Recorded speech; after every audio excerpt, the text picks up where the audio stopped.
Hi, and welcome to how to use the Reoccurring Monthly Budget template. Thank you so much for purchasing. First, when you get to the dashboard, you will see the Delete After Reading section. Please read and then delete.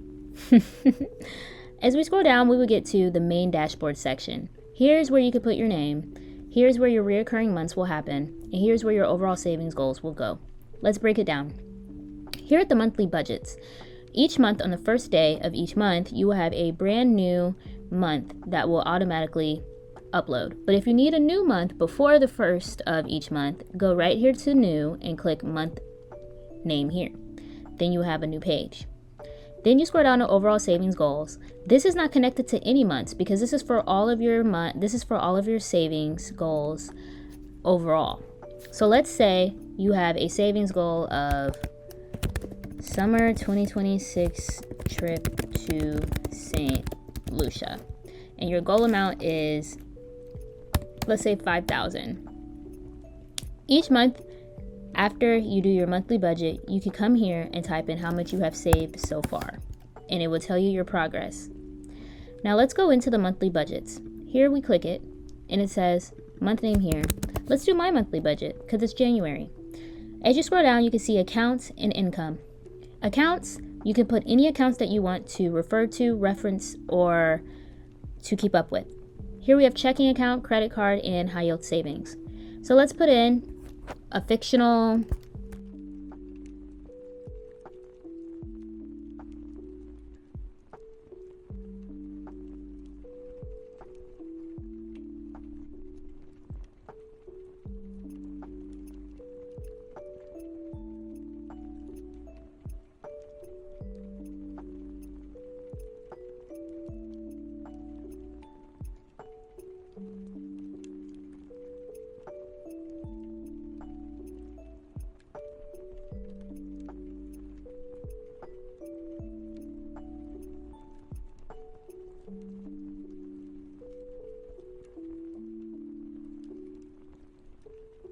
and then in order to connect the income to which accounts that they would be deposited into, I would say checking because all my deposits go into my checking account.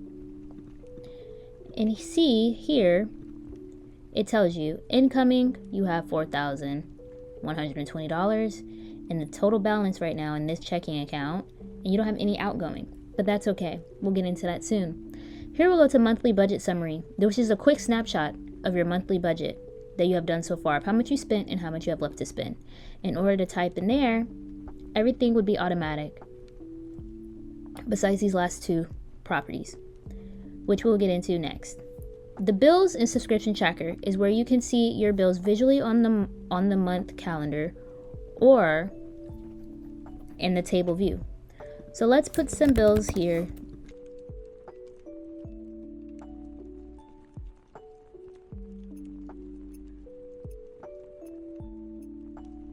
The category that it comes in is home for rent, medicine is for self-care, and car is for transportation. Frequency is monthly, self-care is monthly, and transportation is monthly. Let's say that the dates, the good thing with this bills tracker is it lets you know if your bills are overdue. So let me show you. Let's say that you paid your bill on the 1st. Okay, then it's not overdue, you're fine.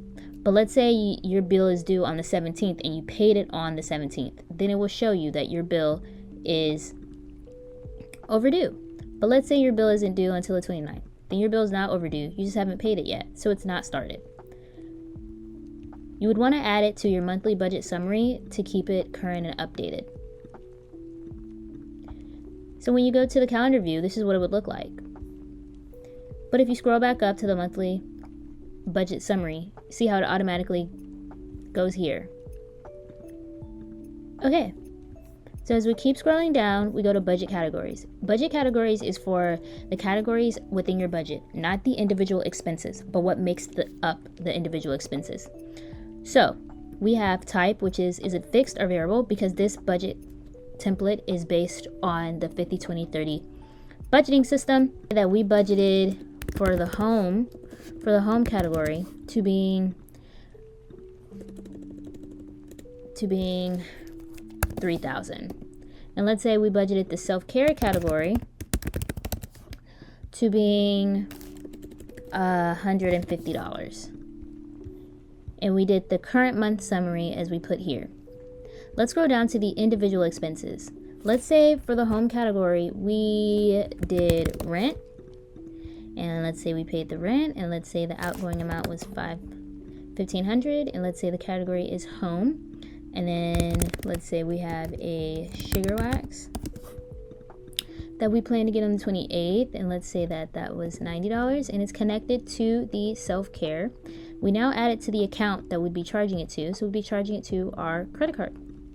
As we go back up, we see here that it lets us know that we have spent $1,500 of the $3,000 budget and $90 of the $150 budget, which means this is our leftover amount, $1,560, and we are 50 to 60% done with our budget.